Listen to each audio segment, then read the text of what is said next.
Robinhood Ventures is officially launching its second fund. It's going to be trading under ticker RVII. And unlike RV1, RV2 is going to be investing in 80 small startup companies. And they're kind of in partnership with Y Combinator on this one. The reason Y Combinator is important, or YC for short, is because they have turned out some huge hits like DoorDash, Airbnb, Reddit. These all use YC to kind of get their start.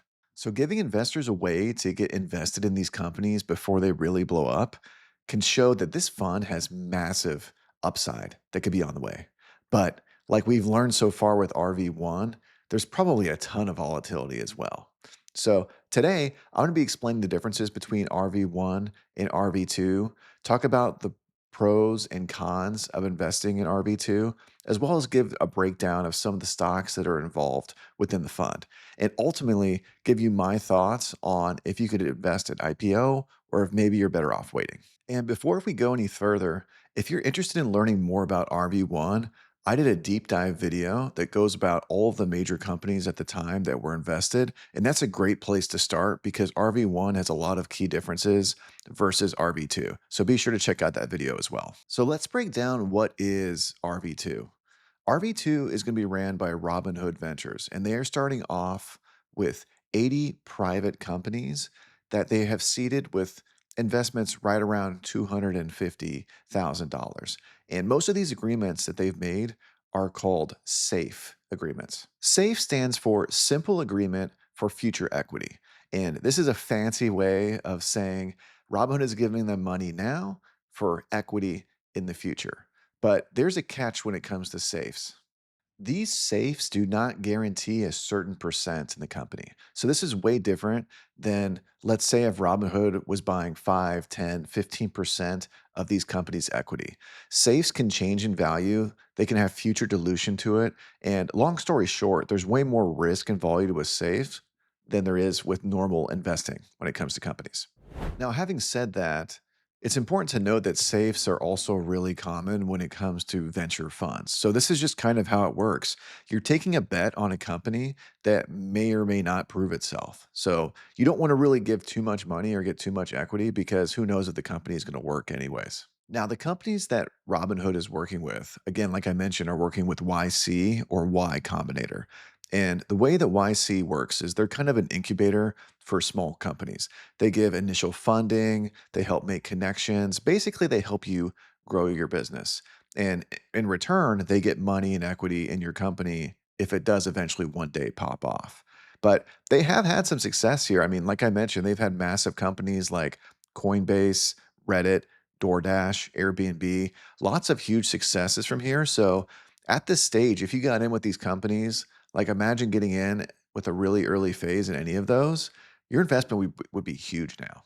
So working with YC doesn't give these companies like immediate success, but it does add a lot of credibility because there's so many names in this list that most people have not heard of. And really, that's the entire point of the fund. You're getting in before these names are well known, allowing you to capture tremendous upside if they do pop off.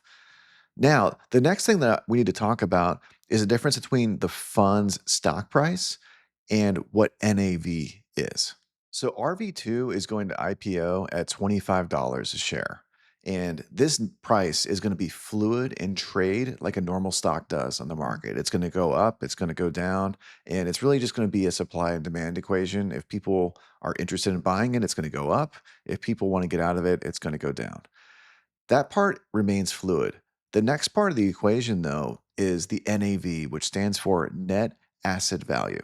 And what this means is that is the total combination of the value of the underlying companies within the fund. And there's going to be a gigantic difference between the net asset value and the stock price that is going to be offered for RB2. I'm going to dive into more of this later, but it's really important that you understand the difference between stock price and net asset value. So next I want to talk about how does RV2 differ from RV1? And again, if you did not watch the video, I highly recommend checking out the video I did on RV1 because I go in way more in depth and explain really more about that back in that video. Both of these funds are focused on investing in pre IPO companies. So basically, you're making a bet that I'm getting in early before the stock hits the open market. RV1 focuses on really large, well known companies like OpenAI, Stripe, Databricks that have a much clearer path to actually having that event happen where they're able to actually IPO. RV2, on the other side, is focusing on really small seed stage level upstart companies. So these companies have a much higher volatility, much more risk to them, and a much lower chance of ever actually IPOing. But if they do find any companies that actually make it to that point, the upside is going to be much higher than it is with the companies within RV1. So you can see that these funds strategies are a little bit different. You have to figure out, do I want to invest in companies that my upside may be a little bit lower, but are more guaranteed to go IPO at some point and still capture a lot of high volatility? Or do I want to go to RV2, where they're basically just doing the shotgun approach of choosing a bunch of companies and hoping that one of them or several of them actually really unicorn? That's the difference you have to make. Do I want extremely high upside or a little bit lower upside, but more guaranteed IPO companies? If you were to ask Robinhood which one you should buy, they're going to say you should buy both. And honestly, you could if you wanted to, because you can see the strategies behind each of these is a little bit different. So you're not going to have really overlapping companies between these two. But something that's really important to call out is the difference in the fees between each of these funds. RV1 and RV2 both have management fees that they take from you annually by being invested in the fund. But RV1 does not have a success fee. And more about that here in a second. RV2 has an upfront cost, an annual cost, and then a success fee, which basically Robinhood will take 20% of realized gains, basically meaning that if these investments do pay off, they're going to be taking an additional 20% when those things do pay off. So RV1 charges you basically to manage the fund. RV2 treats it like a venture capital fund where a lot of these fees and things take place that most investors are not used to dealing with. But when I see extra capital gains, I'm immediately like, yikes. So, overall takeaway with the fees here is RV2 is considerably more expensive than RV1. And before I invest in RV2, make sure to really understand the fee structure. Next, let's talk about the major themes and throw out some of the companies that you get when you invest within RV2. But before we get into that, be sure to like and subscribe to the channel. If you're interested in becoming a more educated investor with a long term approach, this is the channel for you. And I look forward to doing more videos like this in the future. RV2 has a lot of companies that are part of the industries that are really working in the stock market right now. Think AI infrastructure, robotics, defense, energy. Those are all some high level themes, and I'm going to give you some examples of the companies that are in the fund from there. Starting off with AI infrastructure, there's a company called Cumulus Compute that is looking to go with GPUs that are serverless. Another really interesting one for this one is Voxel Energy, and they're looking for solar and battery powered off grid data centers.